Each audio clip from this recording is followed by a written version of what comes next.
What's going on, everyone? My name is Logan Wrestler, and today we will be going over my watch collection.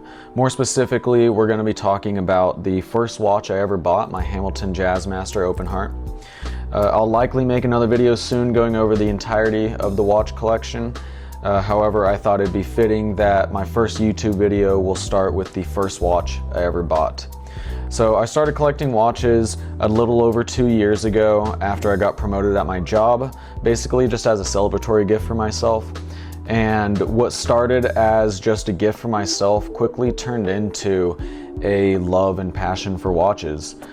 From the intricate designs and movements to the styling and statements that they can bring to whatever you're wearing. I think everyone should have at least one watch, you know, whether it's mechanical, battery powered, or even an Apple Watch. I just think that they are something that ties together whatever you're wearing, and they can come in handy. You know, they can be used for, you know, what they're meant to be used for. But let's not waste any time. Let's get into it and get some shots of this watch. So here it is, the Hamilton Jazzmaster Open Heart. So they make this watch in several different variations with different color schemes and different bracelets. This one specifically caught my eye because of the color scheme and because of the bracelet. I'm a huge fan of the white and silver dial with the blue hands and blue hour markers. Blue is my favorite color, so seeing that on this, along with the open heart and the exhibition case back, being able to see through the entire movement is pretty awesome. Along with the Jubilee bracelet, I believe this is a Jubilee bracelet. If it is not, please correct me in the comments. And then the butterfly clasp. Beautiful clasp, and then comes together and snaps together so perfectly. That's one of the reasons I went with Hamilton starting out. Was through my research, I saw that Hamilton was kind of that middle ground between quality and affordability, being a Swiss manufacturer and, you know, having watches under $1,000, some even, you know, around $600 is pretty crazy. But getting into the specifics with this, so this is a 40 millimeter case size. I think it wears pretty true to 40 millimeters. It's got an 11.05 thickness and a 20 millimeter lug to lug. So again, I think for a 40 millimeter, it fits pretty true to size. It's not too big or too small compared to, you know, other 40 millimeters. It uses an H10 caliber, which gives you an impressive 80-hour power reserve. So you could theoretically set this down for 3 days and come back and it's still gonna be ticking away. So I got mine from Jazzmaster. If you order yours from Jazzmaster, you might have the same type of stuff in here. If you order straight from Hamilton, you might have something different inside when it comes to just the paperwork. Now I ordered through Jazzmaster just because it was suggested to me. I knew a lot of people that were into watches and they suggested that I try Jazzmaster, very reliable site, and you're getting some great deals. Now, if you want to order straight from Hamilton, that's perfectly fine. You'll probably be spending a little bit more money.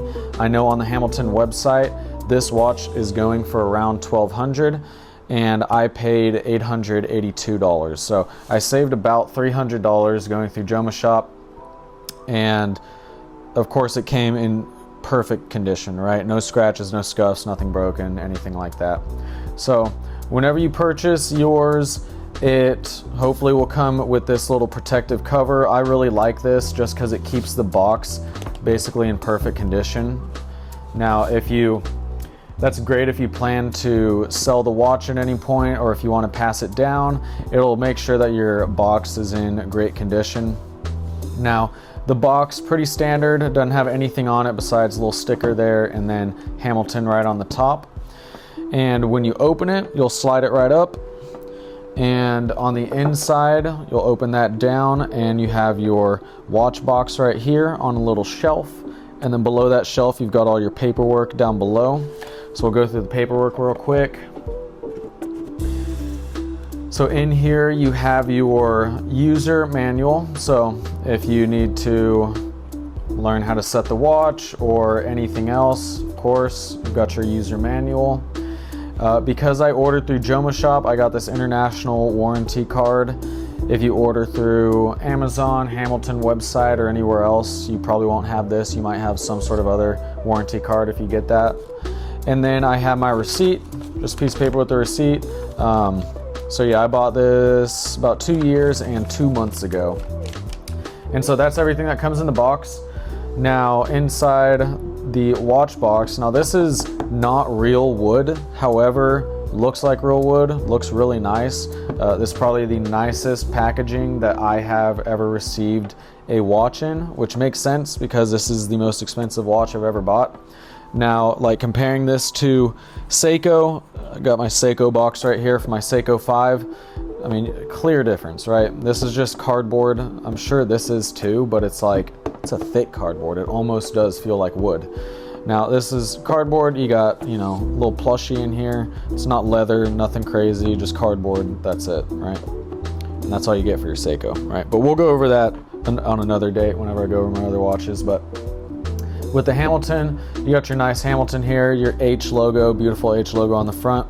And then you open it up and you get some nice gray, what looks like leather. It might be fake leather, but it might be real leather. It's very soft, very squishy, very nice on the inside. You have a little baggie here for your links. I only had to take off one link to get this to fit me. Now, with most watches, you will have to take off probably 1 to 2 links to get it to fit you, if not more. Now this bracelet specifically, this one does not come with a micro adjustment. Now, micro adjustments are nice if you want to get that perfect fit. However, I have never had a problem getting a watch to fit without a micro adjustment. This one being my first one, never had any problem. I took the one link out and it fits perfectly, you know. Butterfly clasp, double down, beautiful. It's not falling down, it's not moving, it's not, you know, spinning or anything. It's staying solid, right? And it's not too tight. I can still fit a finger through here just fine. It's not squeezing my wrist, right? So it fits perfectly fine, even without a micro adjustment. So that's everything that comes inside your box. Paperwork, little baggie, everything all said and done. Now at this point, we've gone over the watch, the details, we've gone over the box and everything that comes with it. So at this point, I'm going to be giving it a score. Now I'm going to score watches. Anytime I do a watch review, I'm going to score on 3 different criteria. So those criteria are 1, uniqueness, 2 will be quality, and then 3 will be practicality, right? So going over uniqueness first, this watch I would say is fairly unique, not the most unique watch I've ever seen. It doesn't have like those crazy wow factors that other watches might have. But for being, you know, an $800 watch, Hamilton, I think it's pretty unique. So specifically, what's unique about it? I think the open heart dial, along with the exhibition case back, being able to see through the entire watch is pretty unique. You know, if you just had the exhibition case back or if you just had the open heart dial, that in itself would be unique, but both of those added together I think is a big plus. You also have your butterfly clasp. Now it's not the most unique thing in the world, however I do think it's pretty nice. Something that you don't see on every watch. With most watches, you're not going to get a butterfly clasp. So the unique aspect of it, I would probably want to give it around a 7. You know, it's not the most unique looking watch out there. However, it does have some of those unique aspects about it. I think the number one thing being the open heart with the exhibition case back. It kind of gives you slightly that skeletonized feel, just because you're able to see the movement through the watch and you're able to see all the way through it. I think that's pretty cool, and that's one of the things that drew me toward this watch when I was first looking for it. And so going on to quality, now the quality of this watch I would say is some of the best quality you're going to get without going into Rolex, Patek Philippe, something crazy like that. You know, you're really getting that middle ground between quality and affordability. You're getting something that is very affordable for the quality that you're receiving. Now, this isn't as affordable as, you know, a $200 Seiko. However, when you take the quality aspect into consideration, it's a heck of a deal, I think. So when it comes to the quality, I mean, just first feeling the weight of this is a pretty heavy watch compared to most other watches that I'd say this is the heaviest watch I have. And so that gives you a little bit of an idea of the quality of the steel that's being used on the bracelet, the clasp, every other aspect of it. The movement on the inside is a quality movement. Of course, you're dealing with a Swiss-made movement. It's got 50 meters water resistance and an 80-hour power reserve, which I still to this day think that's pretty crazy. I've not heard of a lot of watches with that long of a power reserve. Usually you're talking 40 hours, maybe 50-hour power reserve, but 80 hours is pretty crazy. As I said, you can set it down for 3 days, come back, and it's still going to be ticking. So I think that's pretty awesome. And then, yeah, I think that's pretty much everything. I mean, you also got your sapphire crystal. You got your domed sapphire crystal. I've hit this against many things, especially metal objects. As I'm walking past something, I'll hit it, and I will literally notice that the thing that I hit was scratched up, but the sapphire crystal, not a single scratch on it. It's perfect, right? That's just because sapphire is such a quality material. You're not going to scratch it like you would maybe mineral glass or something else, right? So quality aspect, I would probably give this an 8.5. I was leaning more toward 9. However, that's leaving too little room for quality improvements, especially if we start reviewing other things like Rolexes or something like that later on. So 8.5 for quality on an $800 watch, I think is pretty great. You know, this isn't going to be the type of watch that you take it out of the box and somehow the bracelet breaks. You know, you're not going to be dealing with the clasp breaking or the screws or the lugs coming out of the links. You're not going to be dealing with stuff like that, or the movement stops working, or water gets in there. You know, you're not going to deal with stuff like that. It's a Hamilton Swiss-made watch, and you know it based on the quality, based on feeling it, based on seeing it, and based on wearing it. And so I would give it an 8.5 for quality. And then when it comes to practicality, this is going to score a lot lower for practicality. This is not the most practical watch. You know, you don't have a day or date function. You don't have the best lume. You don't have some of those things that more practical watches have, like other watches that I have. It doesn't have the worst lume, and I'll get a lume shot in here. It might be up on the screen right now, but the lume is not the best, but it's not the worst. The only thing that's lumed is the minute hand and the hour hand. None of the hour markers are lumed. So you go into a dark area, you're gonna see the lume for maybe 5 to 10 minutes, and that's if you had a good amount of light on it beforehand.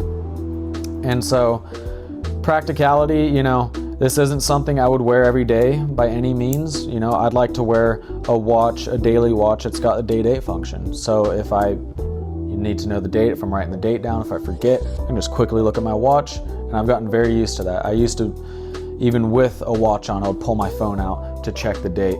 But whenever I have my daily on, I can check the date on that. You can't do that on this. And then water resistance, it does have, I believe it has 50 meters water resistance. It says 5 bar. I'm not positive, you know, I'm no expert. I'm just an enthusiast, so I'm not exactly sure what 5 bar means, but I want to say that that's 50 meters. So 50 meters water resistance is not bad, especially for a dress watch. However, when talking about watches, if you're looking at, you know, some of the more daily types of watches, or even dive watches, more practical watches, they're going to have more than 50 meter water resistance. So along with that, and then along, you know, speaking of the bracelet it doesn't have any micro adjustments, which is not going to be a deal breaker for me, and it shouldn't be for anyone else, because I've never had a problem getting a watch to fit without micro adjustments. But that's just one of the little things that it doesn't have, that I feel like it could have, that would help it score higher. But again, it's not a deal breaker, but it's not going to score as high as a daily type of watch would, like my Seiko, and we'll go over that on another video.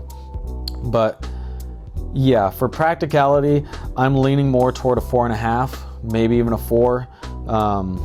I'd probably put it at 4 just because it is missing so much that a practical watch should have.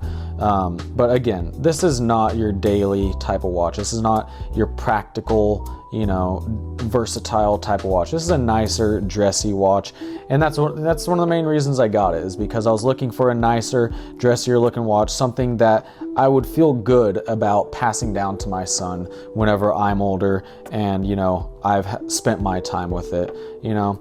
So I'm not going to pass down a Seiko 5, you know, or like maybe a Casio G-Shock. I want to pass down something nice like this, you know. This is something that's going to last a lifetime, probably several lifetimes, as long as, you know, you service it correctly, right? So practicality though, you know, versatility daily wise, this is going to probably receive a 4 for that. So give an overall score, and then we're going to get some final thoughts. Okay, so with the scores in, again, following the criteria of quality, uniqueness, and practicality. For quality, we scored an 8.5, uniqueness was a 7, and practicality landed at 4, which gives us an overall score of 6.5 out of 10. So this is the first watch review I've done, so we'll see where this stacks up in the coming videos compared to other watches, but that is the overall score, 6.5 out of 10. So now we're going to finish off with some final thoughts from my boy Ollie. Ollie, what are your final thoughts? It's good, it's not bad. I like the blue in it, but the silver, better than blue. Okay. Anything you don't like about it? Nothing. All right. Cool. Good to hear. And that was Ollie's final thoughts. Thanks, everyone. We'll see you in the next one. Bye-bye.